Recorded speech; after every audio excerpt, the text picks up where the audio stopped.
It was a cold morning in Fairview, a small town where time seemed to stand still. Margaret Whitmore, a 78-year-old woman, had lived alone in a modest home since her husband passed away nearly 2 decades ago. On one of her regular walks through the neighborhood, she came across something that would change her routine: a German shepherd, thin, with dirty fur and an exhausted look. He was lying near a trash can, shivering from the cold. Margaret hesitated for a moment, but her kind heart wouldn't let her walk away without helping him. "Come here, big guy." "I can't leave you here," Margaret said cautiously, reaching out her hand. To her surprise, the dog approached without fear, as if he understood that this woman was his chance to survive. She took him home, gave him a bath, food, and a blanket to rest. For days, he remained quiet, but his eyes spoke of something deep, as if he was hiding a story she couldn't quite understand. Margaret named him Max, a simple name for a companion who would soon become essential in her life. As Max recovered, Margaret began noticing some intriguing behaviors. He seemed to understand commands like sit or stay without her ever teaching them. When she dropped a metal object, he picked it up with precision and placed it back in her hands. "You must have been well trained," she commented, petting his head. Despite all this, Margaret never questioned the dog's past. To her, he was simply a miracle that arrived at the right time to fill the emptiness in her life. While Margaret was forming a special bond with Max, 2 men were watching her house from a car parked across the street. Pete and Danny, known for small thefts in the area, saw Margaret as an easy target. "She lives alone. She's probably keeping money or something valuable inside," Pete commented while Danny nodded with a sly smile. They had no idea that the elderly woman had a protector with skills far beyond what they could imagine. That night, while Margaret was reading a book in the living room, Max lay beside her, alert to every sound. He seemed to always be on high alert, as if he could sense danger before it even happened. Margaret, unaware, was stroking his soft fur, amused by the dog's devotion. Little did she know, fate was about to test that bond in a terrifying way. Night had fallen over Fairview, bringing with it a silence broken only by the occasional sound of leaves blown by the wind. Inside Margaret's house, Max lay at the feet of the elderly woman, but even with his eyes half closed, his ears were alert. Outside, Pete and Danny were hiding behind a nearby bush, watching the lights in the living room go out. "The old woman must be asleep by now," Pete whispered, a confident smile on his face. Danny adjusted the makeshift mask he was wearing. "We go in, grab whatever we can, and get out fast. Simple." The 2 men moved around the side of the house, where a low window invited them to break in. Pete used a tool to force the lock while Danny kept a wary eye on their surroundings. Inside, Max perked up his ears. The sound of metal scraping set his instincts into motion. Without making a sound, he got up and moved into the hallway, where he could keep an eye on both the living room and the house's entrance. Margaret was sleeping deeply in the armchair, unaware of what was about to happen. Pete managed to open the window, and both of them slipped in quietly. With small flashlights, they began rummaging through drawers and furniture in search of anything valuable. "Hurry, grab anything that shines," Pete said as Danny found a small box with a few old pieces of jewelry. The job seemed easy, and they were convinced no one would disturb them. What they didn't know was that Max was already aware of their presence, watching them from a dark corner of the room. Suddenly, the sound of a deep growl echoed through the room, cutting the silence like a knife. Pete froze, and Danny quickly turned his head toward the direction of the sound. "What was that?" Danny whispered, his voice trembling.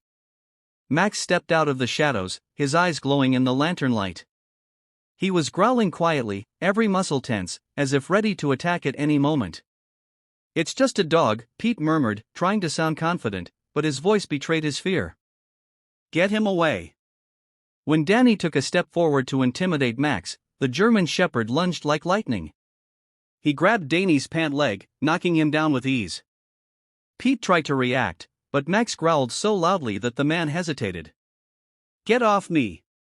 Danny yelled, struggling to break free, but Max kept his grip, showing he wasn't an ordinary dog. Desperate, Pete grabbed a chair and tried to use it to push the dog away, but Max dodged with agility, never losing control of the situation. Margaret woke up, startled by the screams. "What's going on here?" she asked, her voice shaking as she turned on the room light. Upon seeing the two men on the floor and Max in control, she quickly understood what was happening. "Thieves," she murmured, feeling a mix of fear and indignation. Max, realizing his owner was awake and safe, released Danny but continued growling, blocking any attempt to escape. Pete grabbed his friend by the arm and shouted, "Let's get out of here." With effort, they escaped through the window they had entered, leaving behind their failed plan and the fear of returning. The next morning brought a sense of unease to Margaret. As the sun lit up the small room, she watched Max, who still seemed on high alert, sitting by the window like a sentinel. The signs of the previous night were everywhere: open drawers, objects scattered on the floor, and the back window still half open. Margaret sighed, stroking Max's fur. "You saved me, boy." "But who are you really?" she murmured, more to herself than to the dog. Determined to understand more about the animal who seemed to have extraordinary abilities, Margaret did something she had never done before. She took Max to the town's veterinarian, Dr. Stevens, hoping for some answers. In the office, as the vet examined the German Shepherd, he frowned when he noticed something unusual. "Margaret, he has a microchip. Would you like me to scan it to see where he's from?" he asked. Margaret hesitated for a moment, but she knew she needed to know more. "Please, go ahead," she replied. What the microchip revealed left Margaret stunned. The vet looked at the monitor and said, "Max isn't just any dog. He used to belong to a police unit here in the area. According to the records, he was partnered with an officer named Jack Turner, but he went missing during an operation a year ago. It seems they thought he was dead." Margaret looked at Max, surprised. "You were a hero before you showed up on my porch," she whispered, feeling a new wave of admiration for the dog. Without wasting any time, Dr. Stevens contacted Jack Turner, Max's former partner. Just a few hours later, Jack arrived at the office, looking stunned. He was a tall man with gray hair and a strong build, but his eyes were filled with emotion as he saw Max. "I can't believe it. This is Max," Jack said, kneeling down to pet the dog. Max, who had been on alert until then, wagged his tail and licked the man's hand as if he recognized him. "Here is the continuation." Jack explained everything to Margaret as the three of them sat in the office. Max had been trained for special operations, including drug detection and rescue missions. During a mission, the car he was in crashed, and everyone assumed Max had died. "He must have survived and wandered until he found you," Jack said. "This dog isn't just a companion, he was trained to protect and serve, and it looks like he's still doing that." Margaret felt a mix of relief and concern. Knowing that Max had such a complex past explained his intelligence and behavior, but it also raised a new question. Did the men who invaded her house know what they were up against? "Jack," she said, her voice worried, "what if they come back?" Jack looked at Max, then at Margaret, his expression serious. "If they come back, they won't just have Max to deal with. I'll make sure you and he are protected." After the emotional reunion with Jack Turner, Margaret felt a strange mix of safety and unease. She knew Max was special, but she also knew the danger was still lurking. The thieves could come back, maybe with more courage or better preparation. Jack, sensing her worry, insisted on walking her home. "I'm not leaving you alone tonight," he said, holding tightly to Max's leash, which seemed to understand every word. At her house, Jack began inspecting the place. "This back window needs a stronger lock," he commented, pointing to the spot where the thieves had entered. Margaret, sitting in the armchair, looked at him with gratitude. "I didn't expect such kindness, Jack. You don't even know me." He smiled gently. "Margaret, anyone who gave Max a second chance deserves this and much more." As they worked to reinforce the house's security, Max followed them, alert to every sound around him. Meanwhile, Pete and Danny were in an abandoned warehouse on the other side of town, discussing what went wrong. It was just an old lady's house. "How did that dog take us down?" Danny asked, massaging his ankle where Max had injured him. Pete, more frustrated than ever, slammed his fist on the rusty table. "I'm not letting this slide. If we go back with more people, that dog won't stand a chance." They decided to gather 2 more associates and return to finish what they had started. That same night, Jack realized that something bigger might be approaching. He set up a sort of trap with Max's help. "If they try to come in again, we'll know," he said while attaching thin wires connected to makeshift bells at the entrances of the house. He also positioned simple security cameras he had brought with him, something Margaret found a bit excessive. "Jack, isn't this a bit much for an old lady like me?" she asked. He replied firmly, "Margaret, it's not just about you. Max is a threat to them now, and they might want to eliminate him." Night fell, and the house seemed surrounded by a tense silence. Margaret tried to read, but Jack, sitting by the front door, and Max, patrolling the hallway, didn't let her relax. "You know," Margaret began, trying to ease the tension, "I never thought my peaceful life could turn into a battlefield. Feels like something out of a movie." Jack chuckled softly. "Sometimes a peaceful life is the biggest target. It's where the unexpected likes to strike." Outside, Pete and his cohorts were already positioned, waiting for the right moment to strike. They believed the elderly woman would be sleeping again, unaware that this time there was surveillance in place. Max, who had been resting at Margaret's feet, suddenly lifted his head. He heard something. Jack noticed the dog's behavior and placed his hand on the holster of his gun. "They're here," he murmured. Margaret felt her heart race as Max took his position. The second battle was about to begin. The tension inside the house was almost tangible. Max stood motionless like a statue, ears perked and eyes fixed on the direction of the back window. Jack held the gun, not drawing it from its holster, staying alert to the slightest sound. Margaret, sitting in the armchair, watched everything with her heart racing. "Jack, what do we do now?" she whispered. "We wait," he replied calmly, "and we trust Max." Outside, Pete led the group. He signaled for the other two men to position themselves at different entrances of the house. Danny, still limping slightly, murmured, "This is crazy, Pete. That dog nearly tore me apart last time." Pete shot him an angry look. "This time we're ready. We get in, take care of the dog, and grab everything we can." They started to move silently, trying to avoid any alarms or reactions. However, Max was already one step ahead. When the first thief tried to force the back window, a faint clink echoed through the house.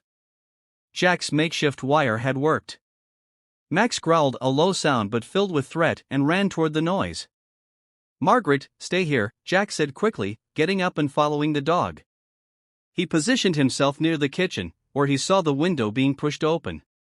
Pete, realizing that the element of surprise had been lost, made a risky decision. He pushed the window harder, jumping inside with a flashlight in hand. "I warned you," Jack murmured, pulling out his gun and aiming it. "Get out of here now." Pete froze for a moment but then grinned cynically. "You're not going to shoot me. This is just a warning to scare me." Before Jack could respond, Max leaped forward, hitting Pete with enough force to knock him down. The flashlight fell to the floor, casting light on the thief's expression of pure terror. Meanwhile, the other two accomplices were trying to force the front door but struggled with the reinforced lock. Danny, outside, heard Pete's screams and hesitated. "Maybe we should run," he suggested, but the third thief, more determined, pushed the door hard, breaking it open. "It's too late to turn back now," he said as he entered. However, as soon as they stepped into the house, they were met by Max, who was now patrolling frantically among the intruders. Chaos took over the place. Max, trained to protect and incapacitate threats, attacked with precision while Jack covered the remaining entrances. Margaret, despite her fear, remained firm, holding the phone and ready to call the police. When the third thief tried to move toward the living room, Max blocked his path, knocking him down with a precise blow. "This isn't going to end well for you," Jack said coldly. For the first time, Pete realized he might have underestimated both the elderly woman and her extraordinary dog. The tension in the room reached its peak.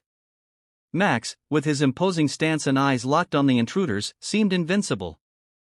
Pete, lying on the floor, was trying to get back on his feet while Jack kept his gun aimed at him. "I told you to get out of here," Jack warned again, his voice low and threatening. On the other side of the room, the other two thieves appeared uncertain. Max's presence, now moving among them like a predator, kept them frozen in place. Pete finally got up, holding the arm Max had struck. You think you can intimidate us with just that dog and a gun, he said, trying to sound confident, but his voice was shaking. Jack took a step forward. I don't need to intimidate. You've already lost. The police are on their way. It was a lie, but it was enough to make Danny's eyes widen. What? He called the police, he whispered to his partner, who was now beginning to hesitate. Meanwhile, Margaret, hidden behind a door in the hallway, watched the events unfold. She held the phone tightly, ready to dial the emergency number, but decided to trust Jack and Max for a few more minutes. Her heart raced with every movement of Max, who was positioning himself strategically to protect the house and block the escape routes. You'll never leave this house without paying for what you did, Margaret muttered to herself, finding an unexpected courage. Pete, realizing he was at a disadvantage, decided to act impulsively. He charged at Jack, trying to disarm him. However, Max reacted faster. With a precise leap, he grabbed Pete's leg and knocked him down again, making him scream in pain. Danny, terrified, took a step back and tripped over a chair, crashing to the floor with a loud thud. The third thief tried to move along the side of the room, but Jack spun around, aiming his gun directly at him. I won't repeat myself. Get out now, Jack said, his voice firmer than ever. The confusion escalated when one of the thieves attempted to escape through the back window. Max, however, was already there, growling and blocking the way. Pete, now completely defeated, began to beg. Please, man, just let me go. We don't need any trouble. Jack didn't respond immediately, letting the weight of silence hang in the air. He then looked at Margaret, who had stepped out from the hallway and was now standing next to him. Do you think we should let them go, Margaret? He asked. Margaret, with a serious expression, looked at the men lying on the floor and at Max, who was waiting for further orders. No, she replied firmly. They broke into my house and put our lives at risk. They need to face the consequences. Jack nodded in agreement and asked Margaret to call the police. As the sound of sirens drew nearer, Pete and his accomplices realized they had lost. Max, with his imposing presence, stood guard, ensuring that no one would escape before justice arrived. The red and blue lights illuminated the quiet street of Fairview, breaking the silence of the early morning. 2 police cars parked in front of Margaret's house while curious neighbors peered through their windows. Jack slowly opened the door, keeping the thieves under watch. Max, standing next to him, remained still but alert, ready to react to any attempt to escape. Pete, Danny, and the third accomplice were huddled in the corner of the room, their faces filled with defeat and fear. The first officer to enter was Sergeant Miller, a robust and experienced man known for his firm stance. Jack Turner, what's going on here? He asked, clearly surprised to see his former colleague in uniform. These 3 broke into Margaret's house. They were armed with burglary tools, but luckily Max and I managed to hold them off, Jack explained. The sergeant glanced at Max, who seemed to almost understand that his presence was crucial. The officers handcuffed the thieves one by one. Danny tried to argue. It was a misunderstanding. We didn't want to hurt anyone, he said, but the sergeant simply rolled his eyes. Tell that to the judge, he replied coldly, pushing Danny toward the patrol car. Pete, still with his pants torn and marks from Max's teeth, glared at the dog with pure hatred. That thing's a monster, he muttered, but none of the others seemed to agree with him. As the thieves were taken away, Margaret finally relaxed. Sitting in her favorite armchair, she sighed, feeling the weight of the tension melt away. Jack sat next to her, with Max lying at their feet. You were amazing, Margaret, Jack said, smiling at the lady. You were the one who kept calm and let Max do what he does best. She stroked the dog's head and smiled gently. I never thought I'd be so grateful to have found this lost dog on my porch. Outside, Sergeant Miller approached Jack before leaving. I didn't know you were so involved in this, but it looks like you're still the same, always protecting people. Jack shrugged. I just did what needed to be done. And Max, he deserves the credit. He's special. The sergeant nodded, watching the German Shepherd one last time before getting in the car. He's not just special. He's a hero. With the house quiet again, Jack began removing the makeshift traps and security cameras he'd set up. Margaret, still holding the phone, looked at Max and Jack with tears in her eyes. "You saved my life tonight. I don't know how to thank you." Jack shook his head. "No need to thank us, Margaret. Max and I just did what was right." And as he prepared to leave, Margaret realized she wasn't alone anymore. She had Max, her faithful protector, and now also a new friend in Jack. The following morning brought a quiet relief to Margaret. The sunlight streamed into the room, illuminating the remnants of the battle from the night before: overturned chairs, a broken window latch, and papers scattered around. Max lay next to his owner, his eyes half closed but alert, as if still ready to react to any threat. Margaret gently stroked his head. "You're my hero, Max," she said with a tired smile, feeling safer than ever before. Soon after, Jack returned to check on Margaret. He brought bags with reinforcements for the house, locks and tools to help with the repairs. "Good morning," he said as he entered. "I hope you managed to get some sleep."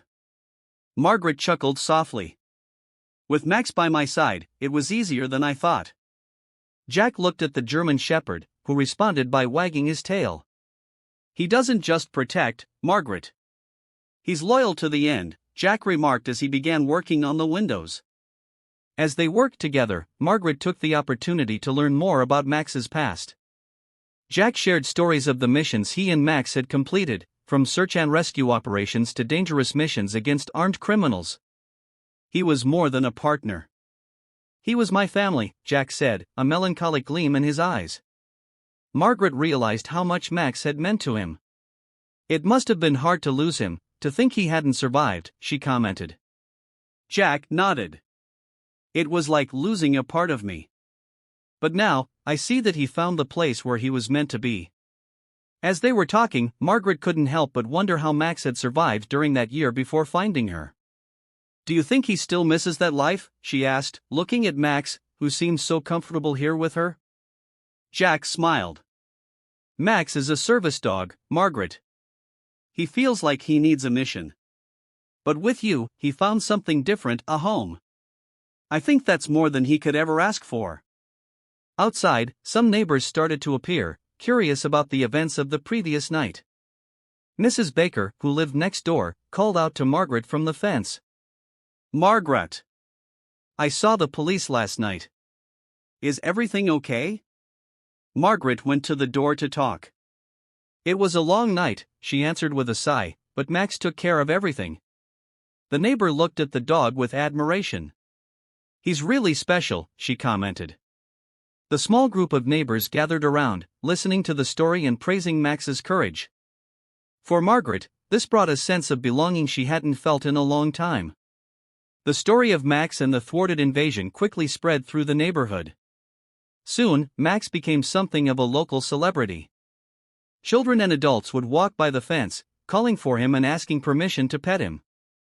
Margaret, once seen as a reclusive woman, was now constantly visited by neighbors eager to hear more about her experience. This change brought her a sense of community she had been missing for years. She smiled at Max, thinking of how much her life had transformed since he arrived. By late morning, after the repairs were done, Jack sat beside Margaret once more. "You're strong, Margaret, much stronger than you think," he said as she poured 2 cups of tea. "With Max by my side, I think I can face anything," she replied. For the first time in many years, Margaret felt something she thought she had lost: a true sense of safety and belonging. With the repairs completed and the thieves captured, Margaret's life began to return to normal, but in a transformed way. Max's presence became a constant source of comfort and security, and the events of the past few nights made Margaret realize something important. She was no longer the solitary woman she once thought she was. Max had brought a new perspective to her life, and with Jack's help, she felt more connected to the community around her. Jack started visiting Margaret regularly, creating an informal routine of companionship and support. He always brought something useful: groceries, tools, or on one special occasion, a new ID tag for Max, which included Margaret's name and address. "Now he's officially yours," Jack said, handing over the gift. Margaret smiled, touched. "I feel like he always has been." "Thank you, Jack." Meanwhile, Max seemed to relax more with each passing day. Though he still kept his instincts sharp, he began exploring the yard more often, playing with the toys Margaret bought for him. Still, at the slightest strange noise or unexpected visitor, he would instantly assume a protective stance, showing that his loyalty had not wavered. Margaret watched all of this with a mix of pride and affection. The story of the heroic German Shepherd and the invasion of Margaret's house continued to spread. Soon, Max became a figure of admiration in the town. Children loved him, and neighbors brought treats when they visited. Margaret, once a quiet figure in the community, now found herself at the center of attention. She embraced this newfound connection, participating in local events and forming friendships with her neighbors. However, Margaret also knew that life was full of changes and possibilities. During one of their conversations, Jack revealed that he was thinking about going back to work, perhaps in a more administrative role at the police department. "Taking care of you and Max reminded me how much I liked protecting people," he confessed. Margaret nodded, understanding his desire to return to an important part of his life.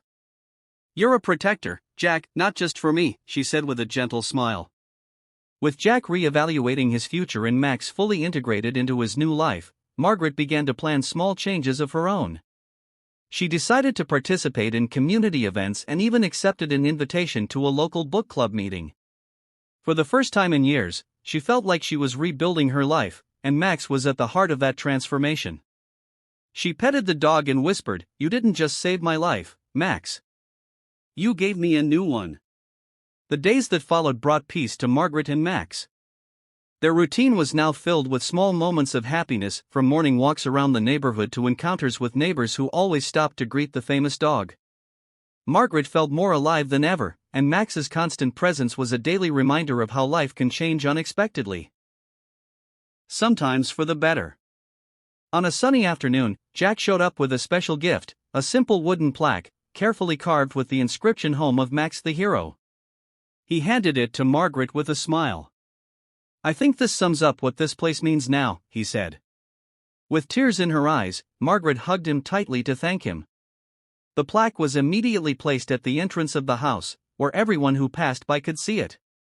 Despite the calm, Margaret knew that Max still carried traces of his previous life as a police dog. In a moment of introspection, as she watched him play in the yard, she wondered if he missed the routine of action and danger. But when Max ran to her, wagging his tail and with a look that seemed to overflow with affection, she knew he was exactly where he wanted to be. He had chosen this home and this life by her side. Jack, who was now more involved in community life, continued to support Margaret and Max whenever possible. Although he was planning to return to the police force, he promised that his friendship with Margaret and his bond with Max would remain intact. "We're a team, Margaret. We always will be," he said during one of his visits. She smiled, feeling a new sense of trust and belonging. "Yes, Jack. And Max is our link." The neighbors, who had once barely known who Margaret was, now treated her as an essential part of the community. They helped reinforce her house, bringing tools, and even organizing a small event to honor Max. On the day of the celebration, Margaret watched proudly as the children played with the dog and Jack told stories about the impressive training Max had received. For Margaret, this was the kind of joy she never expected to experience again. That night, as the sun set, Margaret sat on her porch with Max by her side. She looked at the horizon, feeling the warmth of a life well lived and the comfort of safety beside her protector. "You saved my life more than once, Max," she said gently, stroking his head. "And I promise I'll take care of you for the rest of yours." The German Shepherd lifted his head as if understanding every word and wagged his tail. And so, surrounded by peaceful silence and new hope, they continued together, ready to face whatever life brought. And so ends the story of Max and Margaret. If you were moved by this story, leave a like and subscribe to the channel so you don't miss more stories like this. Share it with your friends, and see you in the next video.